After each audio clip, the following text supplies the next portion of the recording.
The Book of Philippians, chapter 1, Paul and Timotheus, the servants of Jesus Christ, to all the saints in Christ Jesus which are at Philippi, with the bishops and deacons, grace be unto you, and peace, from God our Father, and from the Lord Jesus Christ. I thank my God upon every remembrance of you, always in every prayer of mine for you all making request with joy, for your fellowship in the gospel from the first day until now, being confident of this very thing, that he which hath begun a good work in you will perform it until the day of Jesus Christ, even as it is meet for me to think this of you all, because I have you in my heart, inasmuch as both in my bonds, and in the defense and confirmation of the gospel,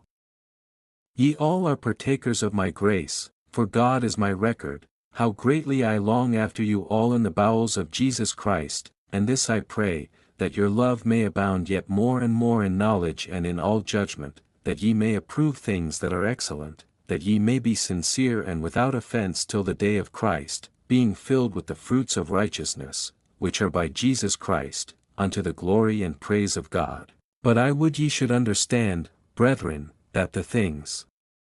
which happened unto me have fallen out rather unto the furtherance of the gospel, so that my bonds in Christ are manifest in all the palace, and in all other places, and many of the brethren in the Lord,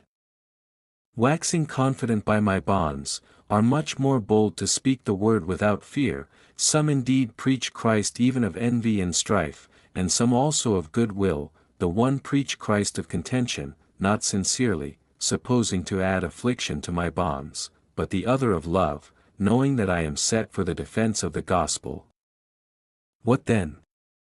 Notwithstanding, every way, whether in pretense, or in truth, Christ is preached, and I therein do rejoice, yea, and will rejoice, for I know that this shall turn to my salvation through your prayer, and the supply of the Spirit of Jesus Christ, according to my earnest expectation and my hope, that in nothing I shall be ashamed, but that with all boldness, as always, so now also Christ shall be magnified in my body, whether it be by life, or by death, for to me to live is Christ, and to die is gain. But if I live in the flesh, this is the fruit of my labor, yet what I shall choose I wot not, for I am in a strait betwixt two, having a desire to depart and to be with Christ, which is far better. Nevertheless to abide in the flesh is more needful for you, and having this confidence, I know that I shall abide and continue with you all for your furtherance and joy of faith, that your rejoicing may be more abundant in Jesus Christ for me by my coming to you again. Only let your conversation be as it becometh the gospel of Christ, that whether I come and see you, or else be absent, I may hear of your affairs, that ye stand fast in one spirit, with one mind striving together for the faith of the gospel, and in nothing terrified by your adversaries, which is to them an evident token of perdition, but to you of salvation, and that of God, for unto you it is given in the behalf of Christ, not only to believe on him, but also to suffer for his sake, having the same conflict which ye saw in me, and now hear to be in me. Chapter 2. If there be therefore any consolation in Christ, if any comfort of love, if any fellowship of the Spirit, if any bowels and mercies, fulfill ye my joy, that ye be like-minded, having the same love, being of one accord, of one mind. Let nothing be done through strife or vainglory, but in lowliness of mind let each esteem other better than themselves. Look not every man on his own things, but every man also on the things of others. Let this mind be in you, which was also in Christ Jesus, who, being in the form of God, thought it not robbery to be equal with God, but made himself of no reputation, and took upon him the form of a servant, and was made in the likeness of men, and being found in fashion as a man, he humbled himself, and became obedient unto death, even the death of the cross. Wherefore God also hath highly exalted him, and given him a name which is above every name, that at the name of Jesus every knee should bow, of things in heaven, and things in earth, and things under the earth, and that every tongue should confess that Jesus Christ is Lord, to the glory of God the Father. Wherefore, my beloved, as ye have always obeyed, not as in my presence only, but now much more in my absence, work out your own salvation with fear and trembling, for it is God which worketh in you both to will and to do of his good pleasure. Do all things without murmurings and disputings, that ye may be blameless and harmless, the sons of God, without rebuke, in the midst of a crooked and perverse nation, among whom ye shine as lights in the world, holding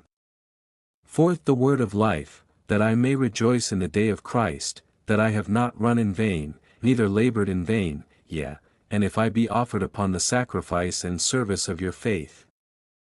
I joy, and rejoice with you all, for the same cause also do ye joy, and rejoice with me, but I trust in the Lord Jesus to send Timotheus shortly unto you, that I also may be of good comfort, when I know your state, for I have no man like-minded, who will naturally care for your state, for all seek their own, not the things which are Jesus Christ's, but ye know the proof of him, that, as a son with the Father, he hath served with me in the gospel. Him therefore I hope to send presently, so soon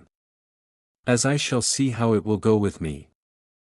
But I trust in the Lord that I also myself shall come shortly. Yet I supposed it necessary to send to you Epaphroditus, my brother, and companion in labor, and fellow soldier, but your messenger, and he that ministered to my wants, for he longed after you all, and was full of heaviness, because that ye had heard that he had been sick, for indeed he was sick nigh unto death. But God had mercy on him, and not on him only, but on me also, lest I should have sorrow upon sorrow, I sent him. Therefore the more carefully, that, when ye see him again, ye may rejoice, and that I may be the less sorrowful, receive him therefore in the Lord with all gladness, and hold such in reputation, because for the work of Christ he was nigh unto death. Not regarding his life, to supply your lack of service toward me. Chapter 3. Finally, my brethren, rejoice in the Lord. To write the same things to you, to me indeed is not grievous, but for you it is safe. Beware of dogs, beware of evil workers, beware of the concision, for we are the circumcision, which worship God in the Spirit, and rejoice in Christ Jesus, and have no confidence in the flesh, though I might also have confidence in the flesh. If any other man think that he hath whereof he might trust in the flesh, I more, circumcised the 8th day, of the stock of Israel, of the tribe of Benjamin, and Hebrew of the Hebrews, as touching the law, a Pharisee, concerning zeal, persecuting the church, touching the righteousness which is in the law, blameless. But what things were gain to me, those I counted loss for Christ. Yet doubtless, and I count all things but loss for the excellency of the knowledge of Christ Jesus my Lord, for whom I have suffered the loss of all things, and do count them but dung, that I may win Christ, and be found in him, not having mine own righteousness, which is of the law, but that which is through the faith of Christ, the righteousness which is of God by faith. That I may know him, and the power of his resurrection, and the fellowship of his sufferings, being made conformable unto his death, if by any means I might attain unto the resurrection of the dead, not as though I had already attained, either were already perfect, but I follow after, if that I may apprehend that for which also I am apprehended of Christ Jesus. Brethren, I count not myself to have apprehended, but this one thing I do, forgetting those things which are behind, and reaching forth unto those things which are before, I press toward the mark for the prize of the high calling of God in Christ Jesus. Let us therefore, as many as be perfect, be thus minded, and if in anything ye be otherwise minded, God shall reveal even this unto you. Nevertheless, whereto we have already attained, let us walk by the same rule, let us mind the same thing. Brethren, be followers together of me, and mark them which walk so as ye have us for an ensample. For many walk, of whom I have told you often, and now tell you even weeping, that they are the enemies of the cross of Christ, whose end is destruction, whose God is their belly, and whose glory is in their shame, who mind earthly things. For our conversation is in heaven, from whence also we look for the Saviour, the Lord Jesus Christ, who shall change our vile body, that it may be fashioned like unto his glorious body, according to the working whereby he is able even to subdue all things unto himself.